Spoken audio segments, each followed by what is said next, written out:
Hello, everybody, and welcome to the Digital to Dice podcast. I am Dave. I'm Ron. Ron, we got episode 79 today. What do you got?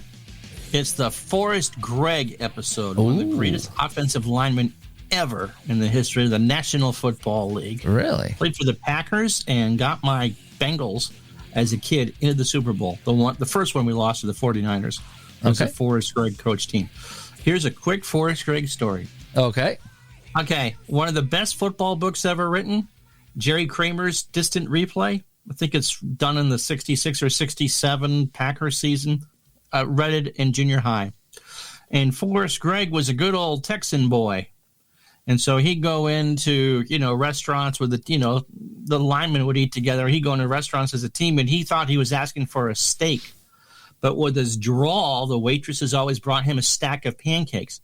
They thought he was asking for a stack. A stack. Ooh. Instead of a steak. And so, nothing wrong with pancakes, but if you're hunkering for a big old chunk of beef and someone brings you, that and some bacon. Yeah. I remember watching like some of the old NFL films, and they used to talk to the linemen, and I guess they used to have eating contests because back then you'd have to. Yeah, you didn't care about whatever.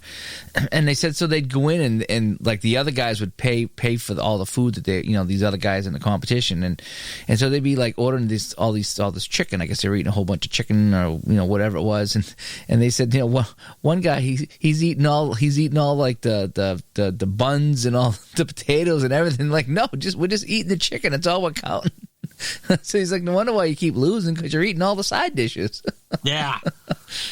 So anyway, what's on the docket today for episode 79? We're going to talk about inspiration today. Things that might inspire you to do a one-off or a project, or just things that you might observe over the course of whatever's. Yeah. Now we kind of touched on it a bit way back. Hang on a sec. Way back in episode 8, I think it was, we did a show on, starting your next project. And we got a lot of user feedback on that one there as well. So a lot of people called in or sent us messages. And so we talked a lot about projects for the listeners. So in this one here, we're going to kind of talk about what inspires us, where we find our inspiration to play a game, or, why we chose this or that or the other thing. So that'll be our main topic. But of course, we got to get to what we're playing.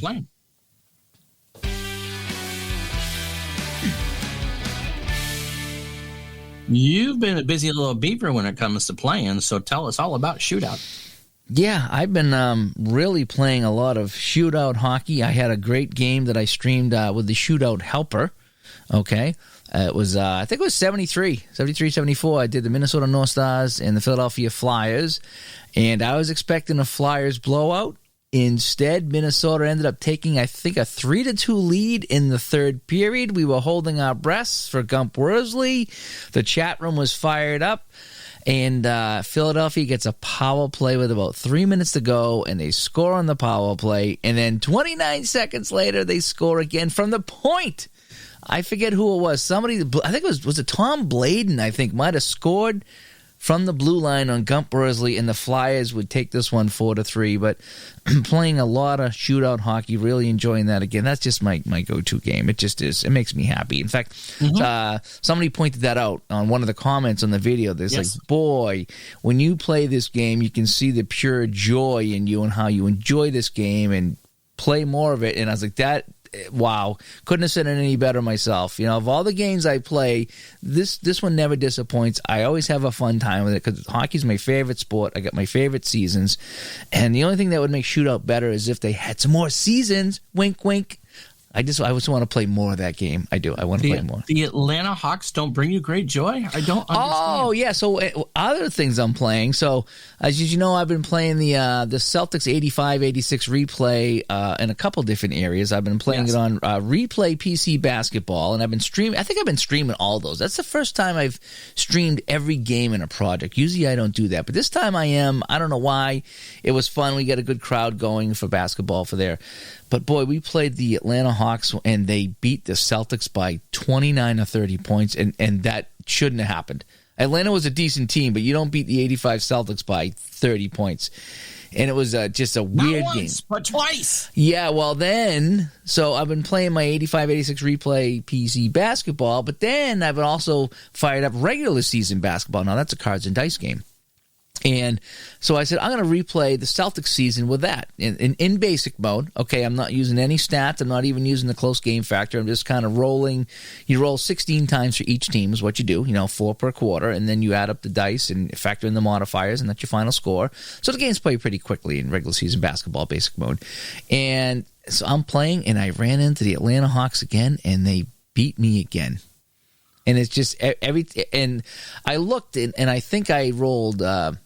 obviously, the higher the dice rolled, the better. I think I rolled 11 sixes for the Hawks, and I think the Celtics only get 2 sixes. Out of 16 rolls, I only rolled a 6. And you're rolling 2 dice, okay? So it's, how many times I rolled 1-1, 1-2, 1-3 for Boston was unbelievable. And when you do that, you get 2 points over a 3-minute segment, and they get 12. If they roll double sixes, you're done. That's a 10-point swing, and that's a lot to come back from. So, yeah, so Atlanta has been my Achilles tendon here, my Achilles heel, whatever it is. They just keep beating the Celtics. I finally beat him in regular season basketball. I turned the tables, and I finally beat Atlanta in one of my games. But I'd like to thank Marco, who's the creator of regular season basketball. He actually chimed in and settled a little, I don't want to say a disagreement or whatever it was, but we had,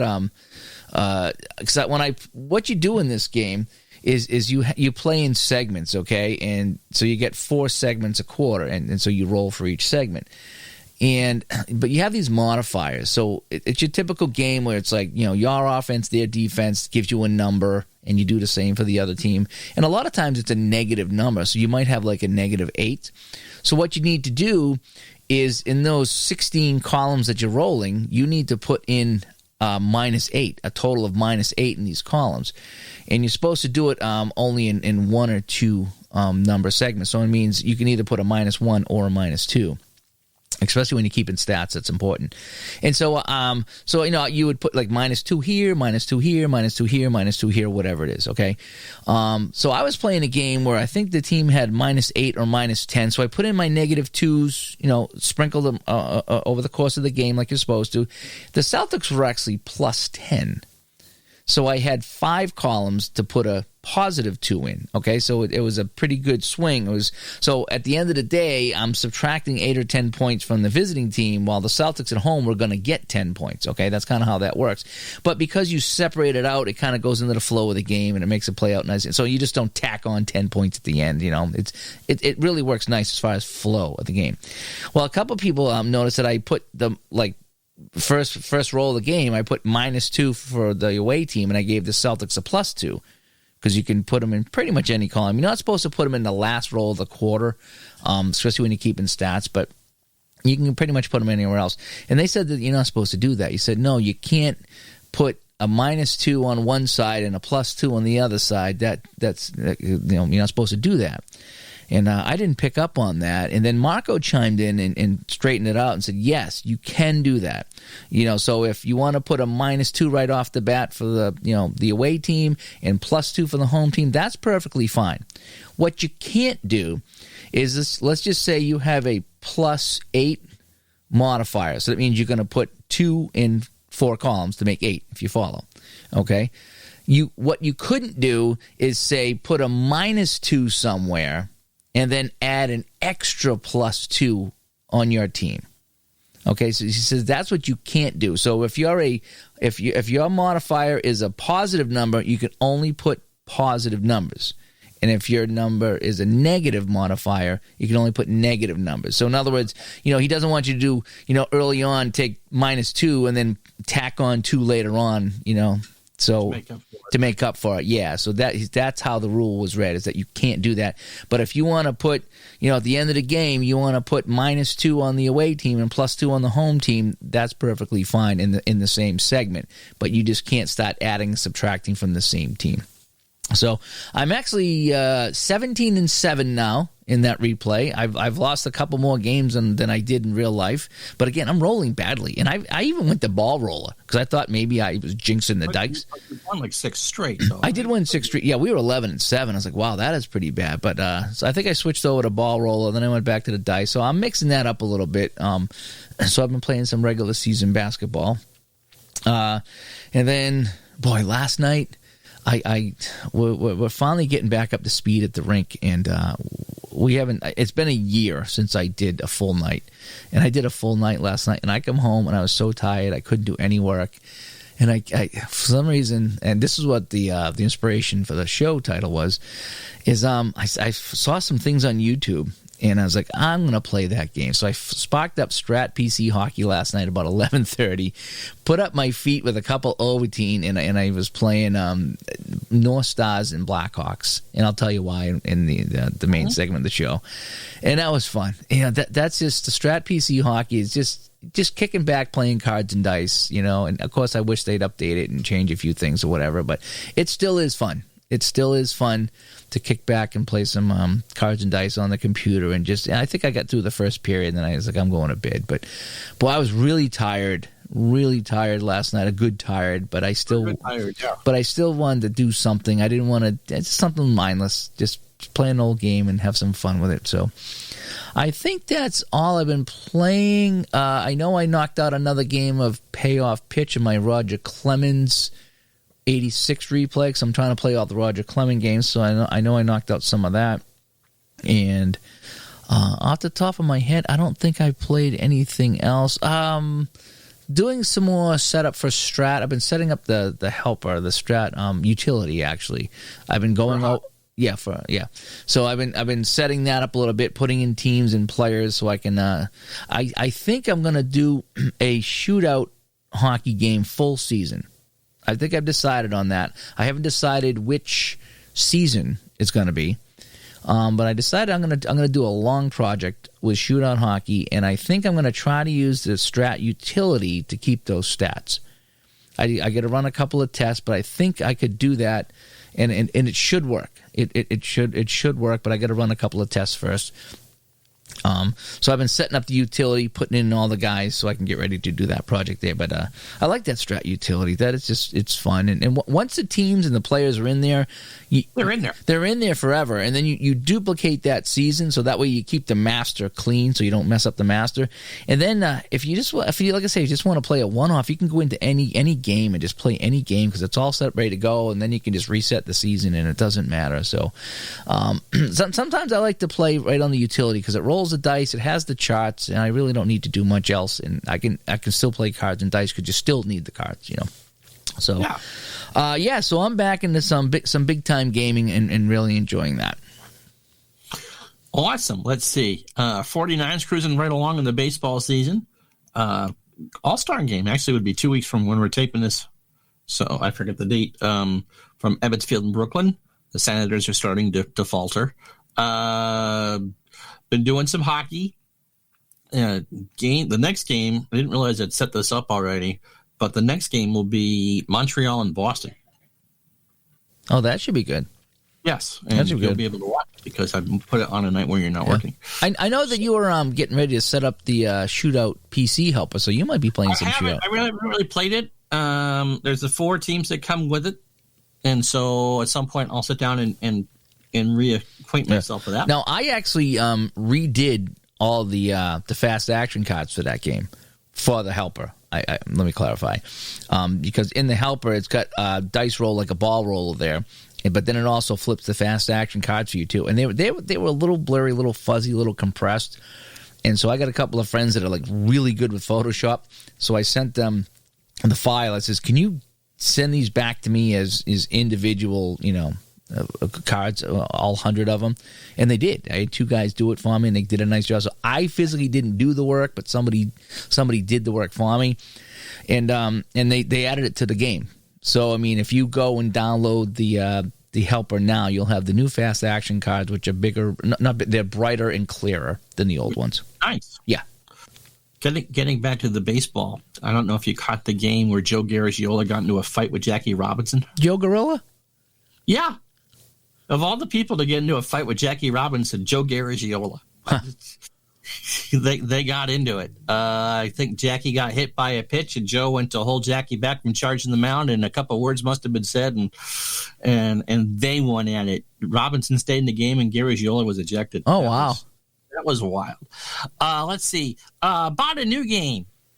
Motorsport Manager.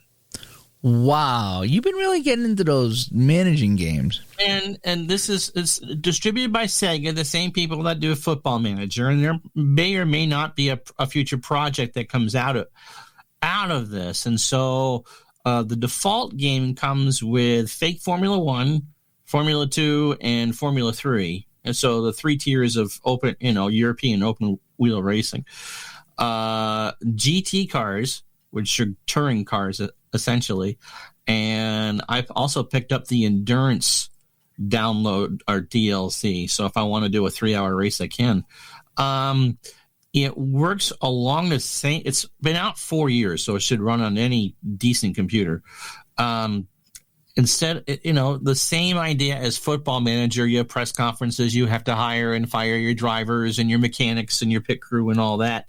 It's certainly not as daunting as Football Manager. You can start with an existing team and have a low-pressure situation, a medium-pressure situation, or take a top team and be expected to win right now. Or you could create your own team and start from the bottom and work your way up. That's interesting. I mean, I wonder. It is interesting. I wonder how deep you can get with that. Meaning, could you go find a new mechanic, a new pit crew? Have maybe a marketing manager to find sponsors. You take your money and you upgrade your headquarters and build test tracks and. Oh wow! Really? Yeah.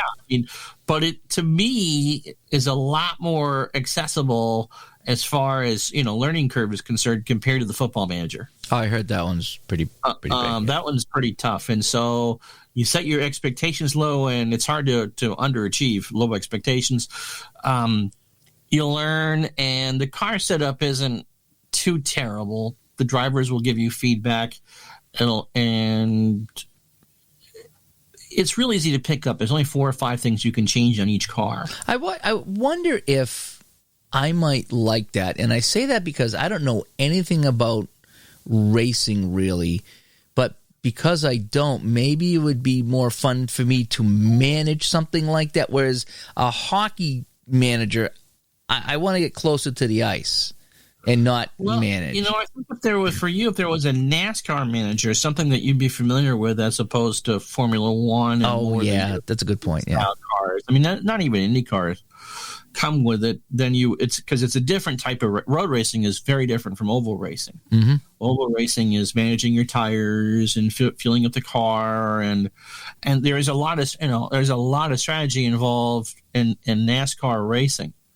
That's and NASCAR race is, and this is again, the management games like this are much more geared to a European audience where NASCAR is kind of a novelty. So there might be a demo, but no, it's much more open wheel and road courses as opposed to. In fact, I don't think they have any licenses to any tracks, so it's all fake tracks anyway. So it's not like you can Daytona and Atlanta. I see. Okay. Okay. So. I mean, yeah, it's the learning curve's easier, and I'm enjoying it. But I wish I don't know what the market would be for like a NASCAR management game. Mm-hmm. Here's your team of 2 cars. Try to A, qualify for the points, and B, keep your drivers happy, and C, be competitive every week. I'm not sure just how much interest there would be, but yeah, not to discourage you, but. Well, it is kind of like that niche. It really is, But it really is a niche game. I also got, I'm not sure because it's been a few weeks since we've actually done what we were playing, the top 500, the best horses of the first decade of this century from top of the stretch. Been running some races in that, winning some bets. And, again, Lon just did an incredible job with that game. Yep, we had him on the show here.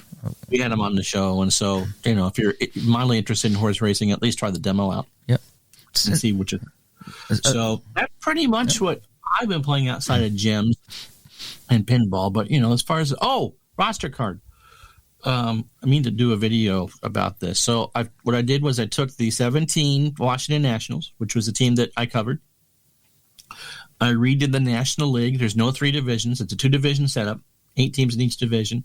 I had to keep Milwaukee in the National League. Atlanta shifts over to the East, and Houston goes back to the National League. I kept going, why am I one team short? Because I was counting Atlanta as both a West and Eastern Division team. Because if you remember, Atlanta was in the West for a long time, and after the strike, they moved them to the East, or the strike here. So I'm doing X amount of games, and so I started off 16-2, just flying right through. Wow. And then I lost 2 in a row to Miami. Okay. And then Cincinnati, who wasn't that good, started 4-game set at home with Cincinnati, and I lost 2 straight. So at one point, I had lost 4 in a row with Max Scherzer and Steven Strasburg getting just Christmas trees lit right up. And so, okay, this team isn't the super team I thought it was. Anyway, so I'm like 18-8 with them. And again, I can do, play games in 20, 25 minutes, set up, scored, and put away with using ball stat and ball score. Oh, there you go. So that's pretty much what I've been playing. Nice. Speaking about guests, the inspiration part too, because that was okay. Part. Speaking about guests, boy, we got a. Oh my goodness, yes. Yeah, we're going to be rolling them out over here in the next couple of months or so. In fact, I think we just we had to push somebody back to June. I think, because we don't want a guest every. I'm not saying we don't want a guest every week, but I mean, we do want to spread them out a little bit, and and that's kind of the design of the show there. But yes, we're going to have some great guests coming up here on the show over the next few months, as we pick up speed here going into the spring of 2021. So anyway, all right, so let's get to the topic at hand, shall we? Mm-hmm.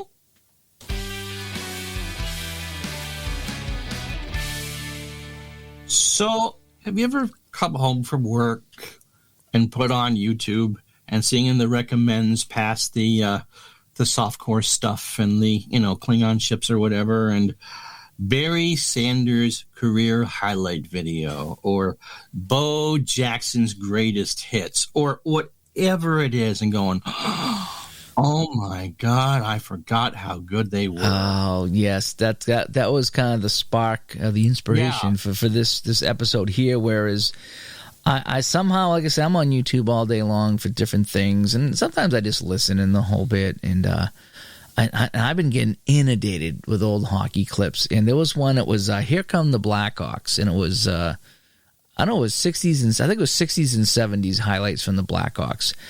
And there was one game they played the North Stars. It might have been a home and home. They were showing these highlights, and they were just, because the North Stars were a new expansion team, and they were just croaking them. And Maniago was getting lit up, and Gump was getting lit up, and Rivard was getting lit up, and just, the Blackhawks were just croaking them. And it was just kind of neat. But then the North Stars would come back, and that just, so that's why last night I had to play the North Stars. I think it was 69-70 North Stars Blackhawks, because I saw that clip, and it's like, oh man, I remember all these guys, so I want to play that again. And so a lot of inspiration comes from YouTube for me in the suggestions, like you said, or you see a highlight of a game, whatever kind of game it is, football, baseball, basketball, hockey, and you're like, I need to go play that game. Maybe something really weird happened in that game, or again, what I want to do now is what I've been watching on YouTube is Eddie Jackaman's first game back in New York.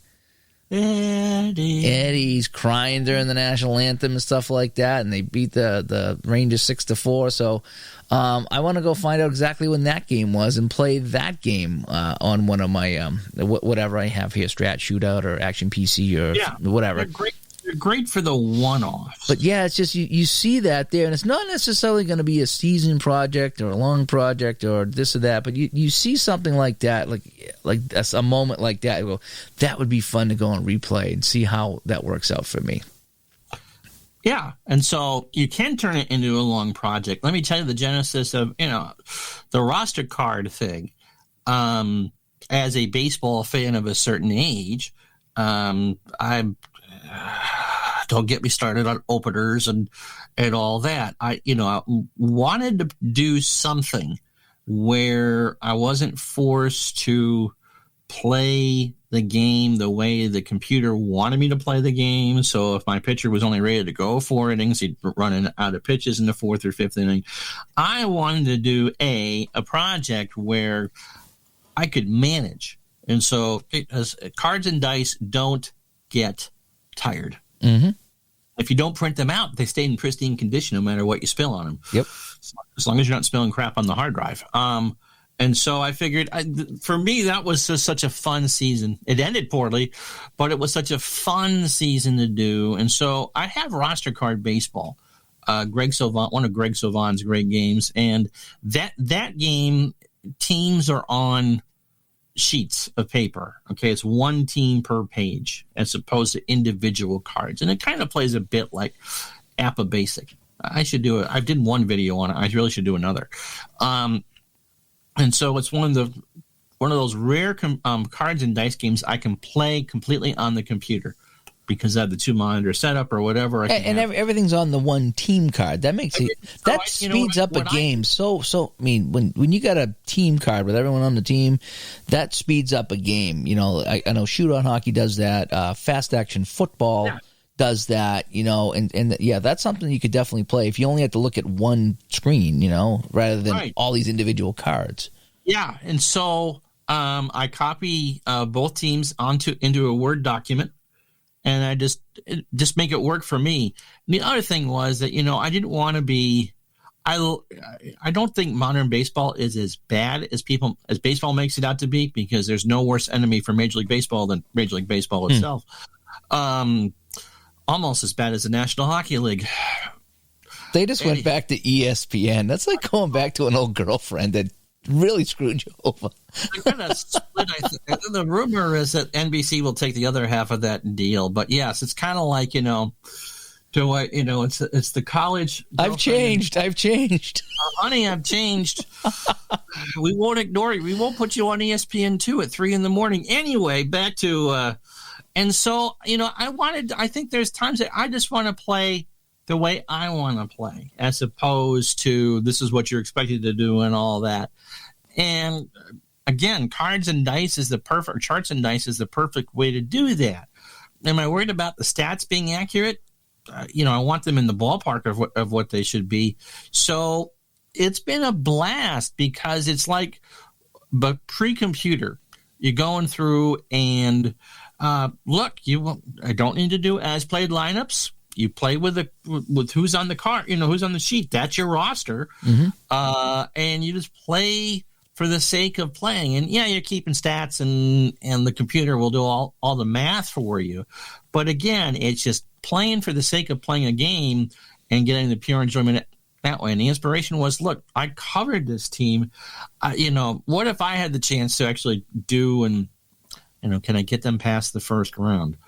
Can I win them the pennant, essentially? And so it's been a great deal of fun. Again, there's no pressure into finishing and all that. But yeah, I mean, that sort of thing, something that you look on fondly, or as you were talking about, the videos of Jacquemin, or, how many times have you sat there and watched Bobby Orr flying mm-hmm. through the air? Yeah, type deal. Yes, and I've got by the way, I have a bulb that I have FedEx to you. So if you want to watch a real team's championship highlights, those Montreal Canadiens. I'll fire up my old projector. Speaking about team card games, you should look into regular season basketball, and I think you were. I grabbed the demo.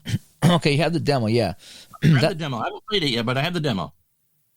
Yeah, that's another one that all the players are on one team card, full color. It looks nice, and you can get all your stats right from there. So that's another good medium play game, I think. So other places that I get inspiration is once in a while. Like I said, I don't do Facebook much except for my groups, but I'm in some old hockey groups, obviously, and football groups, and they'll post a picture of a game or a video of a game or of a uniform or a player, or, obscure player, and it's like, oh, I forgot that he played for this team, And there's more inspiration for me to say, yeah, I think I'll go and see if I have that season and play that game and see how that player does for this team, you know? So there's another way, too, is you see a uniform or a player in a uniform or something like that. You're like, yeah, Al's doing that with Joe Namath on the 77 Rams. Yes, exactly. That's exactly it.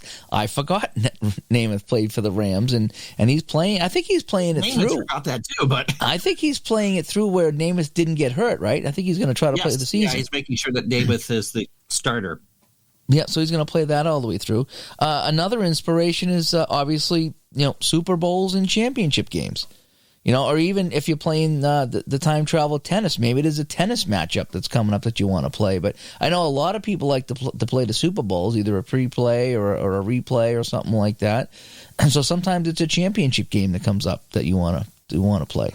There's just so much out there, especially on YouTube, or you just sitting having a conversation with somebody. Do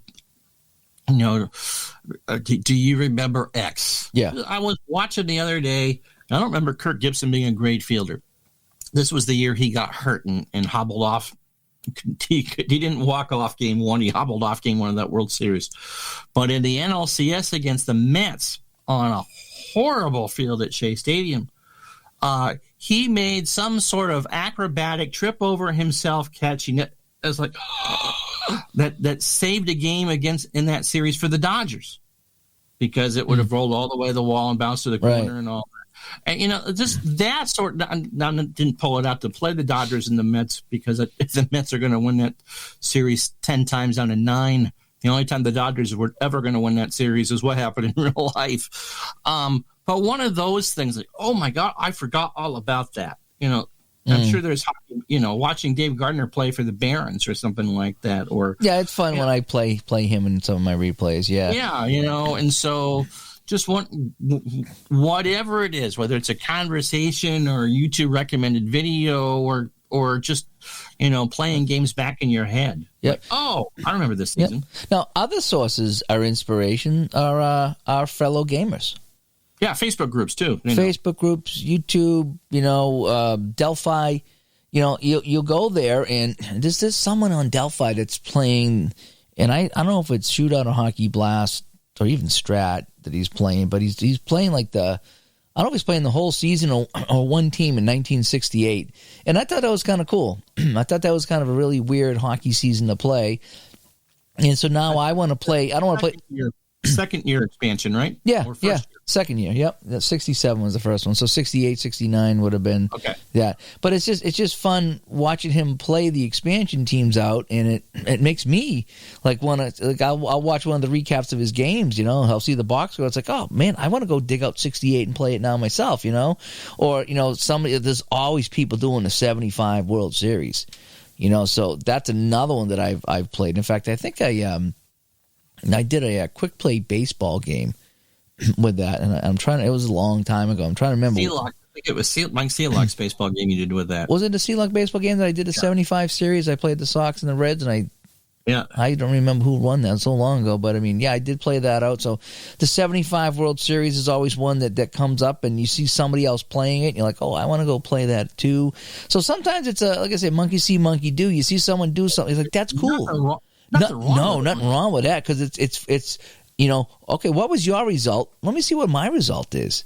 And that's what's fun too. And we got someone a good friend of the show that's been playing the 72 Summit Series with Shootout Hockey, and he just finished up Game 8, and it's been fun tuning into that because I did that series as well. And it's fun to see my results compared to his results, and I think the Russians won my series and they won. Canada choked the bit in the third period of Game 8 for you. We did that. You were playing that when I was doing doing stream, and that was one of those. Can you imagine waking up? I think Canada let in 5-6 goals in the third period or some ungodly. Yeah, they got croaked there. So I think the Russians won the series Another good one for inspiration is boxing matches, because that's great fights. Ali Frazier, you could do the what if, like what if Ali and Tyson got into it, or this came up on ESPN Classic the other day, and I want to recreate that, and Jerry Coetzee, okay, he bled a lot.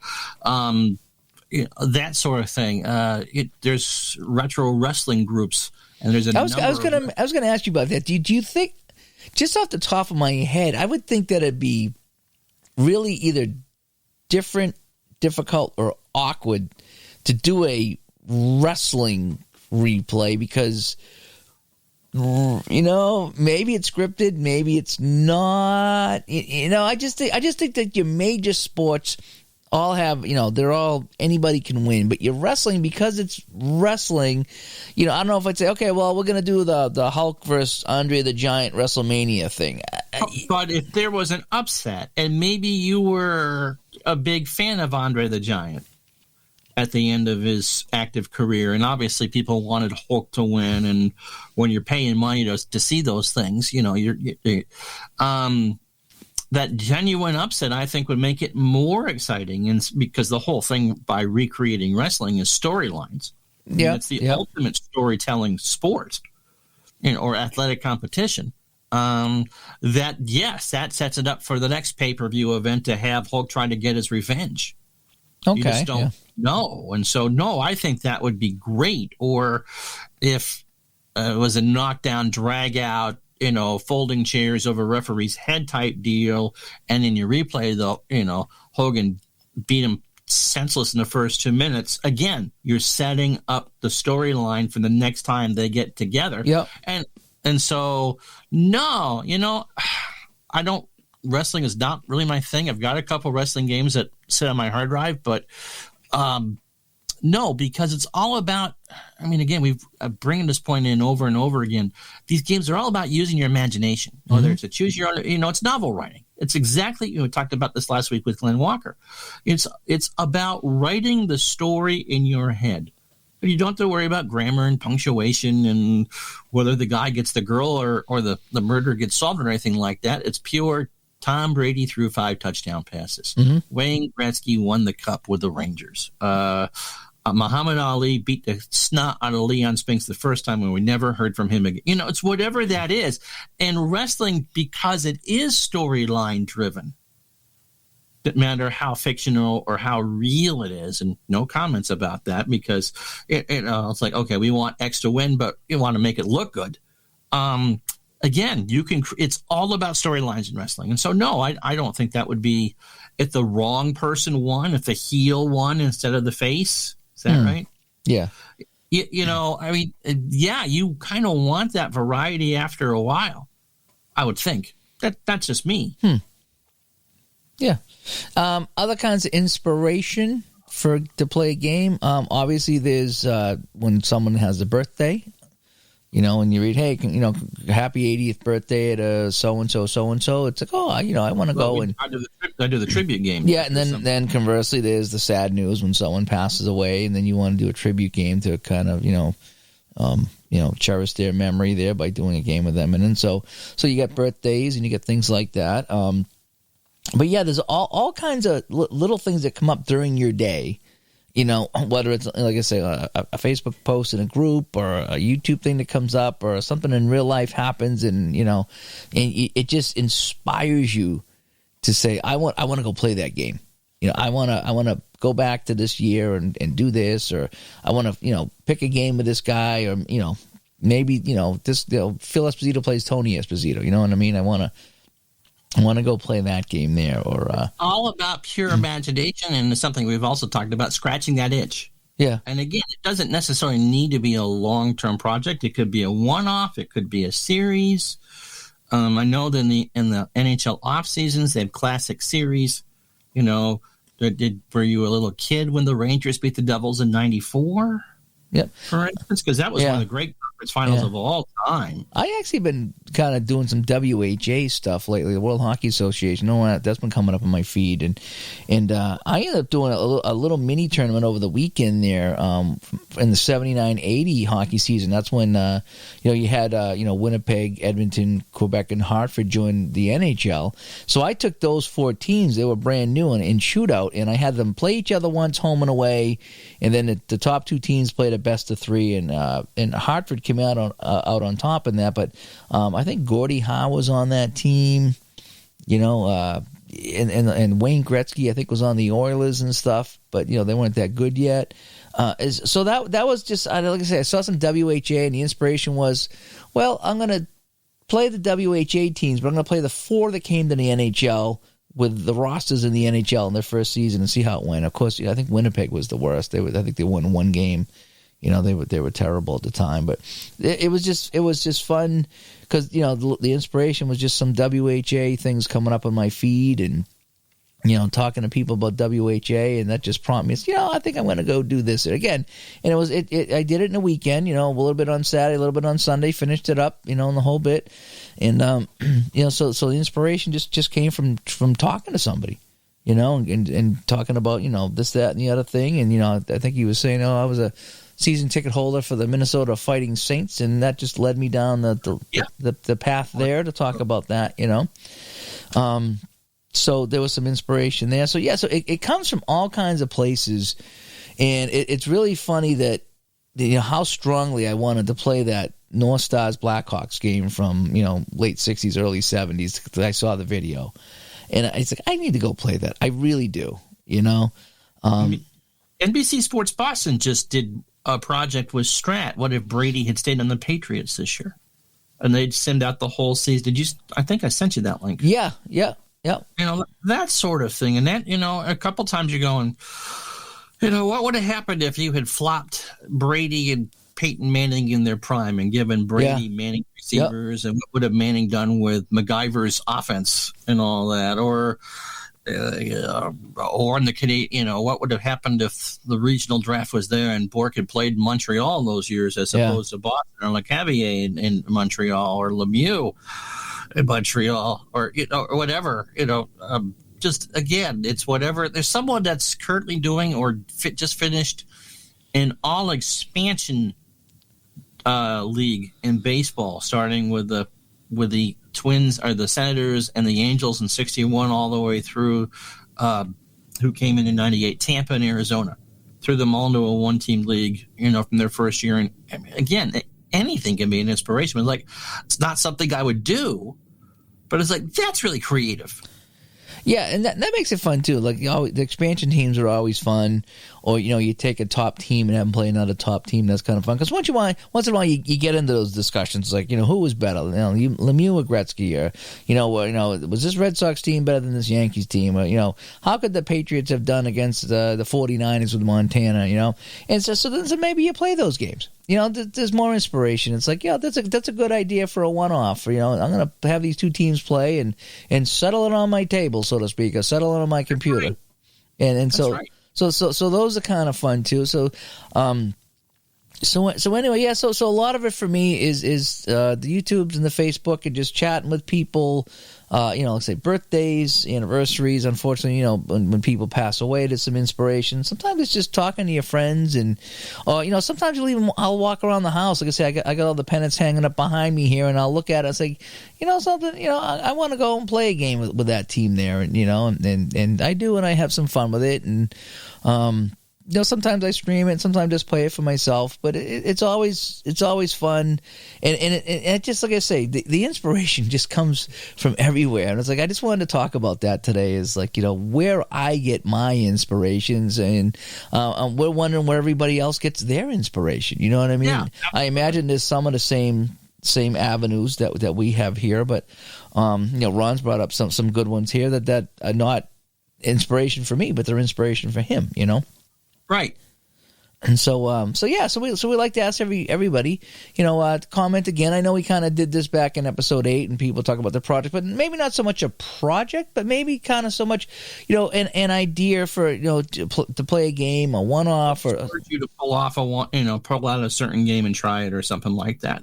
Yeah, or maybe even try a brand new game. Maybe there's something, that you wouldn't normally play, and maybe something happened in real life. Maybe there was something that happened in a NASCAR game, or, maybe you want to go back and play some Daring Racers or something like that, when something comes up. And so every day there's inspiration to come up, and maybe you want to try a new game.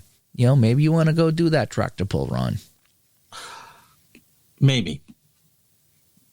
Right after you play a full season of baseball, I'll do the tractor pull. Can I play 49? You can play whatever season you want. Nice. No more spiders, though. As long as you play the full, not the computer, but you play the full. No more spiders. No more spiders. I learned my lesson. I killed all the spiders.